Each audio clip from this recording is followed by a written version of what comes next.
Jérémie, chapitre 37, Jérémie emprisonné pour son message.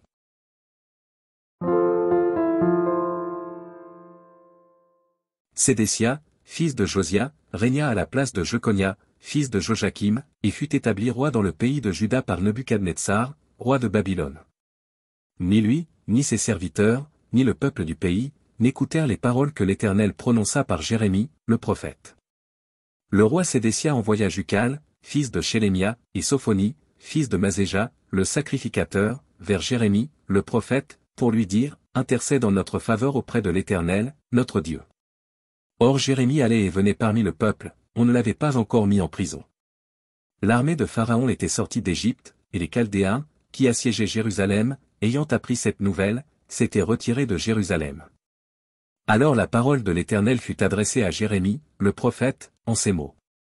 Ainsi parle l'Éternel, le Dieu d'Israël, vous direz au roi de Juda, qui vous a envoyé vers moi pour me consulter, voici, l'armée de Pharaon, qui était en marche pour vous secourir, retourne dans son pays, en Égypte. Et les Chaldéens reviendront, ils attaqueront cette ville, ils la prendront, et la brûleront par le feu. Ainsi parle l'Éternel, ne vous faites pas d'illusions, en disant, les Chaldéens s'en iront loin de nous. Car ils ne s'en iront pas. Et même quand vous battriez toute l'armée des Chaldéens qui vous font la guerre, quand il ne resterait d'eux que des hommes blessés, ils se relèveraient chacun dans sa tente, et brûleraient cette ville par le feu. Pendant que l'armée des Chaldéens s'était éloignée de Jérusalem, à cause de l'armée de Pharaon. Jérémie voulut sortir de Jérusalem, pour aller dans le pays de Benjamin et s'échapper du milieu du peuple.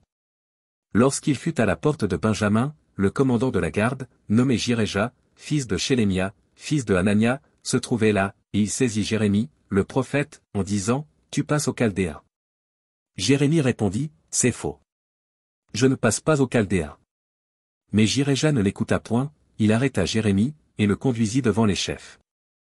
Les chefs, irrités contre Jérémie, le frappèrent, et le mirent en prison dans la maison de Jonathan, le secrétaire, car ils en avaient fait une prison.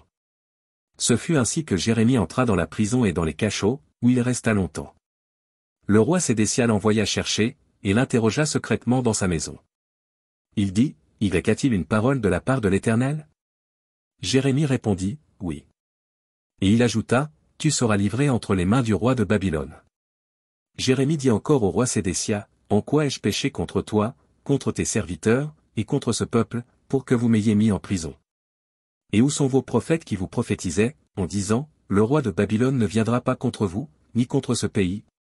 Maintenant, écoute, je te prie, ô roi, mon Seigneur, et que mes supplications soient favorablement reçues devant toi. Ne me renvoie pas dans la maison de Jonathan, le secrétaire, de peur que je n'y meure. Le roi Sédécia ordonna qu'on gardât Jérémie dans la cour de la prison, et qu'on lui donnât chaque jour un pain de la rue des boulangers, jusqu'à ce que tout le pain de la ville fût consommé. Ainsi Jérémie demeura dans la cour de la prison.